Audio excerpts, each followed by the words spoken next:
This is Hope with Haley 2024, The Movement. We're doing some questions and answers with Bill. The subject is the structure of monetary policy. Okay. I think that the current monetary policy that we have, the way we do money and currency in America is not the best. It's the way that we do it. I mean, they do it across the world to a large degree, not always the same, exactly the same, but basically almost everybody has the same system.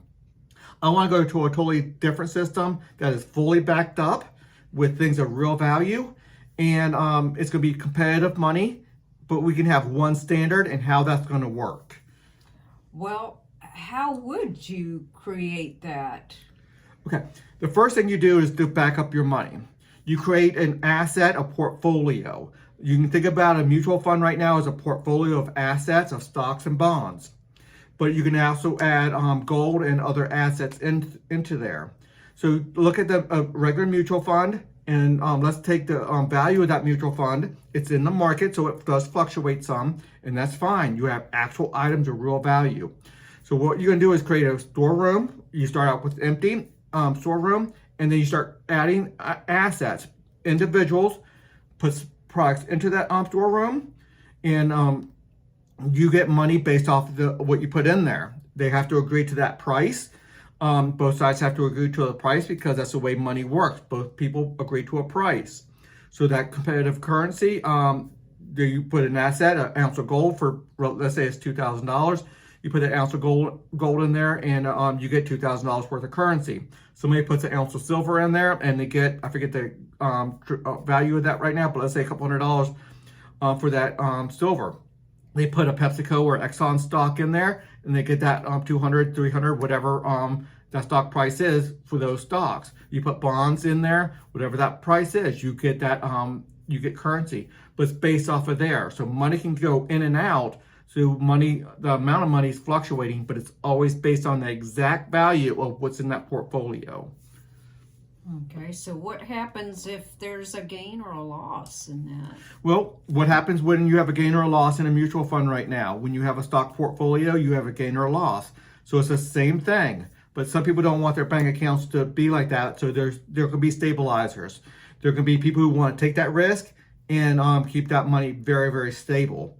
And then we talk about competitive money. So if your money is too volatile, it goes up and down too much, you don't like it. Obviously, a lot of people don't like it. Some people do like it, and to each their own. That's why there's competitive money. Every state will have about 12, and you're allowed to go to a different state and buy into their money. So you're talking 600 currencies right now, and that's a lot. And we'll get into how those currencies cooperate. We're not going to have exchange rate. We're going to get into that. But you pick the one that's most stable. But each currency can have stabilizers where they can put an investment fund out there to take that risk. And so they take the ups and downs, and the person has very stable money. But if you want to take the average of all the currencies, there's a way to do that as well. How would you keep the value of that money honest? Well, there's always going to be audits. They have to be audited. What you have to do, which any storeroom has to do, is list what's in the storeroom. And they have to list the going price on that. Most things are going to be on the trading market, stocks and bonds, even gold and stuff. They're all in the trading market. If you want to put Bitcoin or cryptocurrency in there, you can put those in there. It's in the trading market. So anything on the trading market is going to have the value in there.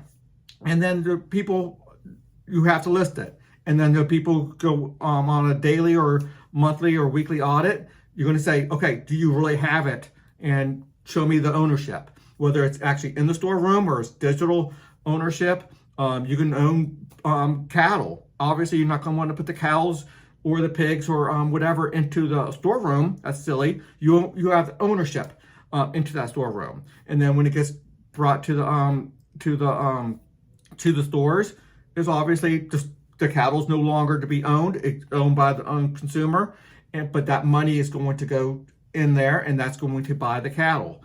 So money goes in and out. As assets go in and out, the value of you have different levels of money. So, but the money is always 100% directly related to how much value is in that storeroom. So if you want stabilizers, you can buy stabilizers, or you can buy the average. Okay. And what role does the Federal Reserve have in all that? Well, the Federal Reserve is going to mostly go away. We're not going to have one central bank, but we will have one organization that will take all the currencies. Anytime a bank gets a currency that's not their own, they have to accept all the currencies that's authorized. So 12 currencies, roughly 12 currencies per state. They have to take all those. And any bank, and so all the consumer, every business or anybody, it's all legal tender. You have to take it. You cannot discriminate against a legitimate currency, because that legitimate currency is already audited. If it's a fraud or anything dealing with that, it can't be a currency. That's dealt with separately. If it's a legitimate currency, it's already went through the threshold of being honest and has integrity. It has value behind it. So anybody they have to take it, and then any bank they give it to their monetary currency asset portfolio. Let's get into that term in a minute. But then that monetary currency asset portfolio, which is a storeroom, they send it up to this one organization that's going to receive all of them up and then give back to all the ones. So if there's 600, I'm going to say about 1,000 different currencies. I think it's going to be about 1,000. There's 1,000 different currencies. You get you collecting your bank, or you are collecting money from all these different currencies. It's not going to be different paper. Paper is going to be one standard. It's going to be digital currency. So you're getting all these in. You send it to your bank. That bank sends it up. Then they separate it up and return it back to their rightful owners. Obviously, there's going to be differentials there, and that's going to be dealt with. Okay, what about the current U.S. dollar? The current U.S. dollar is going to have value. Going to go away. We're going to give worth to it. The Federal Reserve currently has a lot of worth, a lot of assets. If you can say people want to think of it only as gold as their assets right now. No, the Federal Reserve has a lot of real estate. They have real estate portfolios and stuff. They buy debt. They buy bonds. They buy a lot of different things. So they have a lot of assets. Whenever they create money and they buy something in the free enterprise system or whatever, they buy the debt, they buy the bank's debt or whatever, that comes with assets. That is an asset. So that asset has real worth, and that will give worth to the dollar. Now, if there's not enough worth there, the government will backstop it with government debt, because they don't have any money. Government debt, we want to do a responsible transition away from the U.S. dollar to the competitive currency. And since we only have 2 more minutes left, I think the questions need to be asked: how are all the currencies going to operate together? Yeah. So how they're going to operate together is very specifically, there's not going to be exchange rates. They have to go with the average. The paper and coin currency is going to be done by that one organization. We're going to call it the sector board at the federal level. They're going to collect all of it up and then send it all back down to their owners. It's always going to have an average. Now, there's going to be a demand for paper and coin. It's usually not a high percentage of the money out there. It's probably less than 10% of the money is in paper and coin. Most of it's in bank accounts and done digitally. But let's say it's 5 or 10%. But they hold on to that 5 or 10%. And then when they create that paper and coin, they have to hold the assets of their monetary currency asset portfolio. Monetary currency asset portfolio is MCAP. Monetary for money. Currency, well, that's also money, but asset portfolio, a storeroom of value of actual assets of value. So they don't do a exchange rate. They always have just their unit amounts of units of currency to compensate for any loss. Let's say your stock is worth less. You never lose what you own.